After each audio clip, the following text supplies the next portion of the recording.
منذ أكثر من 4500 عام شيدت أعظم معجزة هندسية عرفها التاريخ: أهرامات مصر.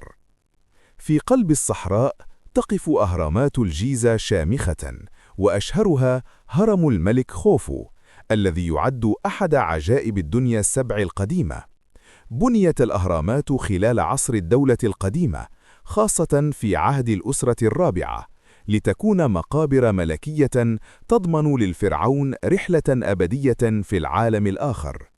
ورغم مرور آلاف السنين، ما زال الغموض يحيط بكيفية نقل الأحجار الضخمة التي يزن بعضها أطناناً وبدقة هندسية مبهرة سبقت عصرها بقرون طويلة.